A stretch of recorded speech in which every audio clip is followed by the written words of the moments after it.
let's jump into the wine tasting. I'm going to give you a sample of what you can do as you start your wine tasting for the night, the introduction you can use, and how you can begin with your first wine. Feel free to tweak this or change this up how it fits best for your personality. This is just a sample of what works well for me, and again, something a little different might work better for you. So once all the guests are seated, I have them have their plate of food ready, their clipboards, and they've got their wine glass all set and ready to go. This is kind of how I begin my tasting events. Hello everybody! My name is Tanya with Traveling Vineyard. Thank you so much for coming to Mary's wine tasting event tonight. I am so excited to wine with all of you. Show of hands, who has not been to a Traveling Vineyard wine tasting yet? Wonderful, we've got several newbies here. I love that. I'm going to give you a little bit more information about what to expect tonight, what we're going to do, and then the rest of the night is dedicated to wine. Just a little background on me. I've been with Traveling Vineyard for almost 5 years, loving every minute of it. I have to drink a lot of wine, but I do it for you guys. So whether I'm at my wine tasting events with you or I'm sitting on my couch or at my kitchen counter, I'm drinking wine, all in the name of research, all in the name of being a wine guide. It's a rough job. Somebody's got to do it. Okay, so what to expect tonight? I want to talk a little bit about the wine that we're going to be tasting. All of Traveling Vineyard's wine is exclusive to the Traveling Vineyard. You cannot get our wine in grocery stores, liquor stores, or restaurants. We work with typically small family-owned vineyards all over the world. When our wine directors find a juice that they like, we purchase that in its entirety from the vineyard. It gets shipped over to our bottling facilities. We bottle it, slap our cool label on it, bring it to all of you. We work with vineyards all over the world. We have a few in California and New York, and then we work with vineyards in Chile, Argentina, Italy, Spain, South Africa, and beyond. All of our wines are what we call boutique wines, meaning they're produced in smaller quantities. At Traveling Vineyard, we focus on quality over quantity, and we love the fact that we have a wine list that rotates throughout the year. So what that means is all of the wines we have here today and on our list will not always be here. Some wines will only be on our list for 3 to 4 months, depending on popularity and the amount that was produced. Others might be on the list for 6 to 7 months. Maybe a larger quantity of that wine was produced. So if you find a wine here today that you like, or I talk about one that you're interested in, definitely stock up, because next time I see you at an event, it might not be on the list. So that's a little bit about the wine. Now I want to talk about Traveling Vineyard and what we do at our wine tasting events. We are going to experience something amazing. We are going to be sampling amazing wines, probably varietals you haven't heard of or tried before. We are going to go over the different steps to tasting wine.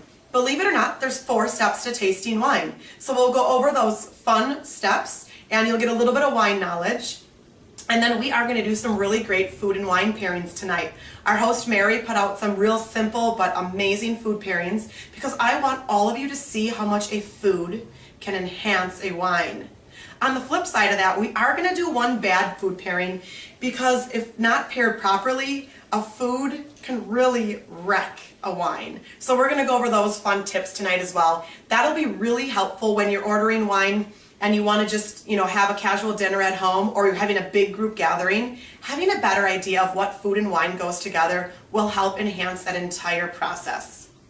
In addition to everything I mentioned, we are going to have fun, we're going to relax, and I'm going to take all of you out of your comfort zone.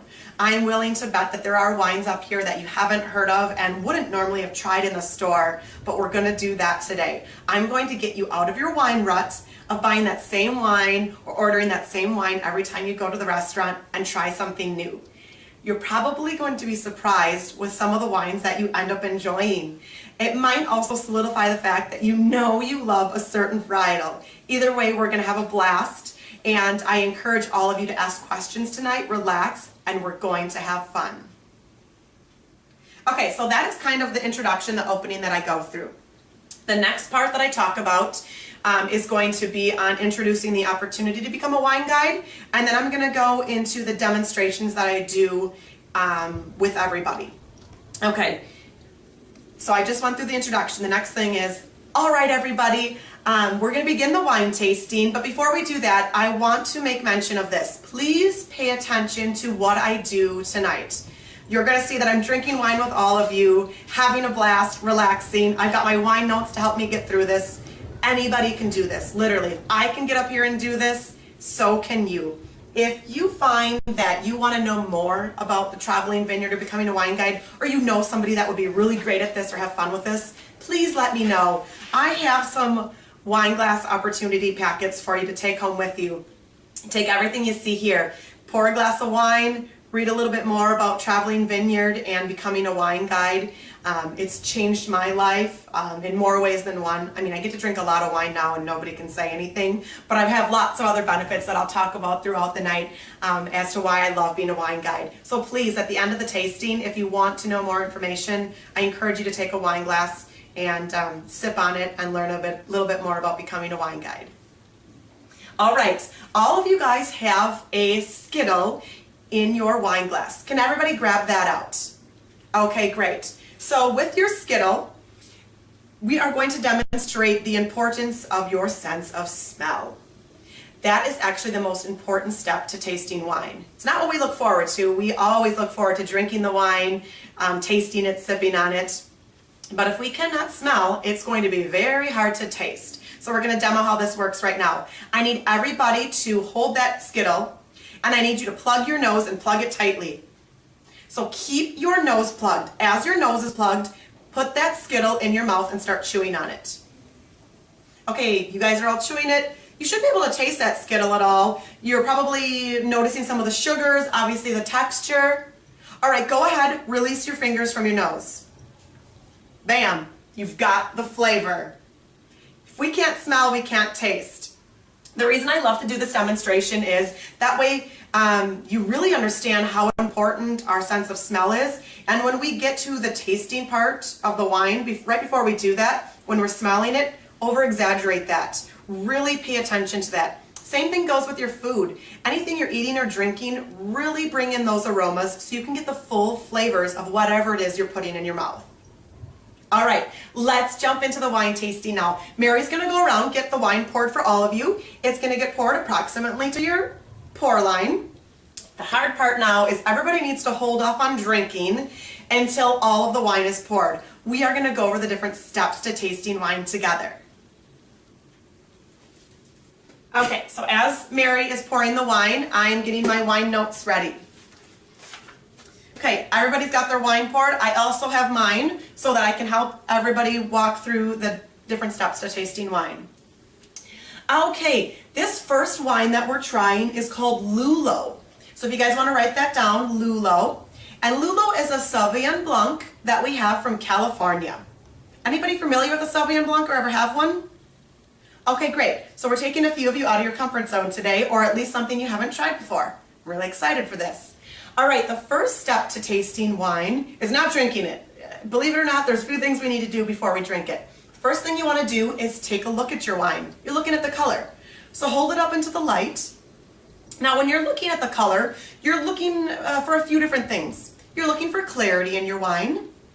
Also, you are looking at the actual color. Now, with white wines, younger whites will tend to be a little more pale in color. The older they get, the darker they become. Wine's going to be aged in stainless steel tanks, or they can be aged in oak barrels. A lot of times, white wines that are aged in oak barrels will have more of a golden sunflower type color. What do you guys think for color here? Pale yellow. Yep, correct. All right, the next step to tasting wine is to check the body. The body will give us a lot of details about this wine even before we drink it. The body is going to tell us the weight or the mouthfeel that you're going to have on this wine. And I use milk as an example for this. Light-bodied wines will be along the lines of a skim milk. A full-bodied, heavy wine will be more like a whole milk or even a cream. So how we figure this out before we try it is to tilt your glass to the side and then roll it back. You should see an arc on your glass with some streaks running down. Those streaks are referred to as legs. The faster those legs run and the quicker it disappears off the glass, the lighter the body. So it might be more of a skim milk consistency, lighter weight, lighter mouthfeel. If the legs run very slow and the wine really sticks to the glass, you're going to have more of a full-bodied wine. So think that whole milk or cream consistency, just a heavier weight in your mouth. Generally, white wines are light to medium-bodied, and the red wines are medium to full-bodied. There's definitely exceptions here and there, and we do have a few exceptions on our inventory list as well. So as you are looking for the legs on this wine, what do you think? Running fast or slow? Yeah, they're running pretty fast. It's not really sticking to the glass for too terribly long. This will be right on the cusp of a light to medium-bodied wine. Okay, now we're on to that very, very important step. We need to smell this wine. We need to check the aromas, check the bouquet. So first, just hold it up, give it a sniff. Kind of has some pineapple, some grapefruit fruit. Does anybody pull out any other flavors? I've got my notes to help get me through this, so I definitely don't have to be an expert. Traveling Vineyard helps me give you all the right information. Okay, if we want to get the full aromas of a wine, we need to swirl it. A lot of people probably don't realize why they swirl their wine, they just do. Okay, so I like to cup my hand over it to keep those aromas in. Give it a good swirl, don't be shy. And then when you are ready, you'll want to go ahead, put your nose right down to that glass and give it a sniff again. Woo! Smells, the aromas are a lot more heightened. You can pull out a lot of different aromas in this wine now. Wine needs to be oxygenated to release those aromas. Now we've got some rich tropical fruit flavors, more grapefruit, maybe some fresh herb type smells you're getting in this. Okay, we are on to the best part, something we've all been waiting for. Let's give it a try. With that first sip, really swish it around and coat your taste buds with it. It's alcohol, it's going to be a shock to your taste buds. So go ahead, let's give it a swish.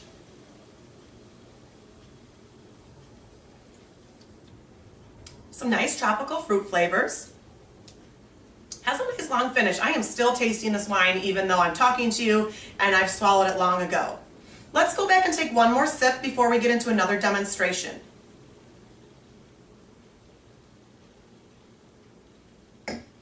More pineapple this time possibly? Okay, we are going to go over some really great food pairing tips. The first thing we need to do though is go over a demonstration of using a good pairing and a bad pairing. So let's go ahead and get that bad pairing out of the way right away. That way the rest of the evening we can focus on amazing pairings. All of you guys have a grape on your plate. So I want you to go ahead and eat that grape. Believe it or not, grapes, green grapes, and white acidic wines do not pair well together. Let's take a sip and find out.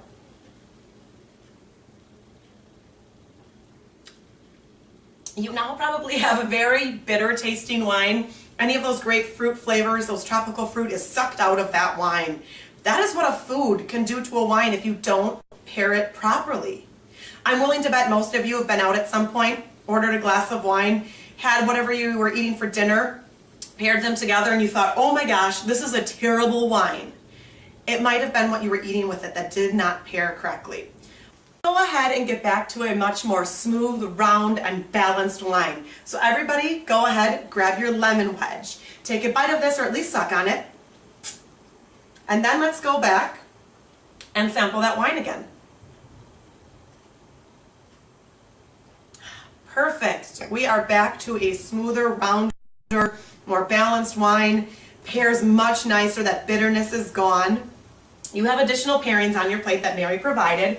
Go ahead and try the macadamia nuts with it. And you can also try the goat cheese with it. So give both of those a try. Some of you will like a pairing more than another, and that's just because we've got different taste buds.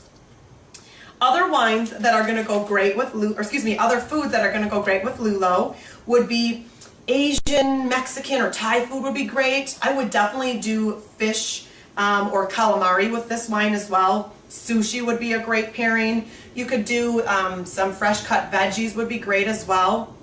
All of those are going to pair great with this wine.